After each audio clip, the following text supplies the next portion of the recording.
Holy shit, holy shit, holy shit. This has got to be the craziest week we have thus far seen in the world of AI.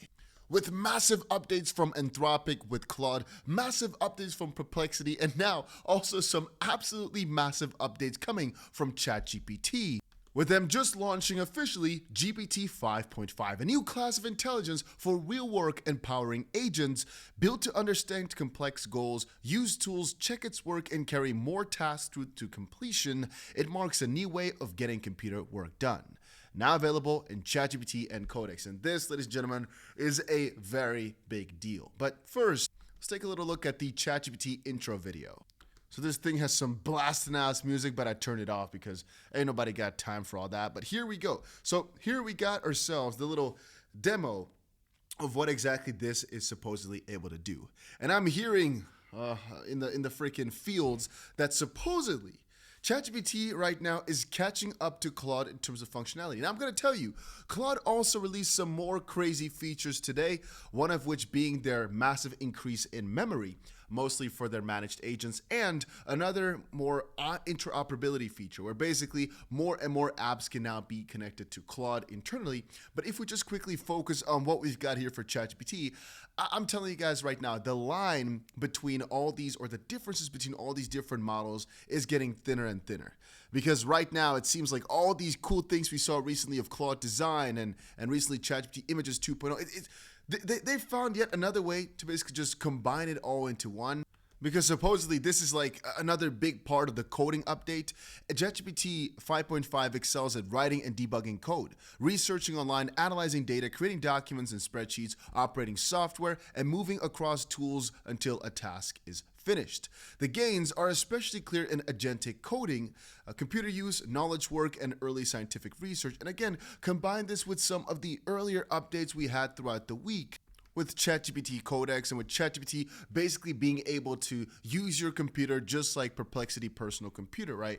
So we're basing that right now together, or we're taking that together right now with this massive new update in coding, and many people are calling GPT 5.5 here better than other models like, for example, Claude Opus 4.7 or Gemini, but I would say Gemini right now is not even comparable, not even in the exact same race. And as we can see right here, they claim that GPT 5.5 is like miles ahead in a lot of these very specific, I may add, benchmarks. Again, many of these will not compare to how good Anthropic's best model Mythos is, but still, if we just take a look at these very specific benchmarks here, well, GPT 5.5 is pretty freaking good. And not necessarily just nominally, I mean, those are also good for sure, but especially if we compare it to GPT 5.4. Just the increase that we've seen in some of these numbers is pretty freaking massive. And supposedly, early testers described it as an iterative, research partner performing especially well when paired with contextual inputs from documents and plugins. Well, OpenAI was a bit better with the plugins recently. I wonder how this is going to now. This is gonna put Anthropic's Claude in a very narrow spot right here. But of course, one very big issue remains, which is what a lot of people forget to talk about, and that is the cost. I mean, it's been about 6 weeks since we had ourselves the GPT 5.4 release, but apparently this one is twice the cost, making it almost the same cost as Opus 4.7, where there was quite a lot of pushback on. And apparently on some of the metrics, like for example, agentic coding here, it's still not really able to catch up at all with Opus 4.7. Apparently in terminal coding here, Terminal Bench 2.0, it increased by some significant margins, actually even beating Mythos. What? And actually on a lot of other fields, I'm going to say this is an in the middle sort of situation where, I mean, if we look at Gemini 3.1, Gemini 3.1 is basically below Opus 4.7 and almost actually 4.6 as well on nearly everything, or kind of equal to 4.6. I'm going to say about equal to 4.6. 4.7 of Opus from Anthropic completely beats it. GPT 5.5, I'm going to say with some of these new additions, is kind of like in the middle. Because with some of these benchmarks like cybersecurity vulnerability reproduction, it's actually cutting it quite close to Mythos level. And if I remember correctly, Mythos's cybersecurity vulnerability reproduction was like one of the main freaking points as to why this was so good. Some other users had this as feedback. My God, OpenAI just dethroned Claude.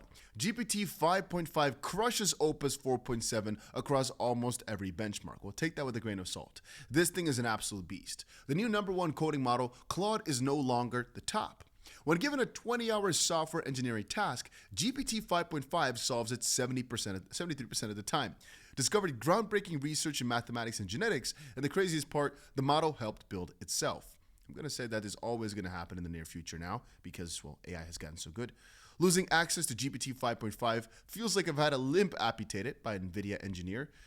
I sometimes wonder if this is actually true or not, or people are just joking about. Because I always feel like the models are starting to become so similar where if one falls off, well, even though the other isn't perfectly the same, it can still most likely get the job done unless you have some very specific tasks. But regardless of that, like I said, today has been a really, really big day in terms of updates yet again. And really, the last couple of weeks, you can't really stay away from the AI news for more than like a day because everything has just shifted already. Everything has just changed within a day. Another user had a very funny comment where they basically stated, now we are here. OpenAI introducing the world's most powerful model. And right after that, and also kind of like right before that, we had Claude introducing the world's most powerful model. And at the same time, we kind of had, not really, but we had kind of Gemini saying, you know what, we've got the world's most powerful model. And then also sort of, but not really, we had Grok on the side, while also having DeepSeek, or in this case, DeepSec, some new random LLM like Kimi or some of the other ones.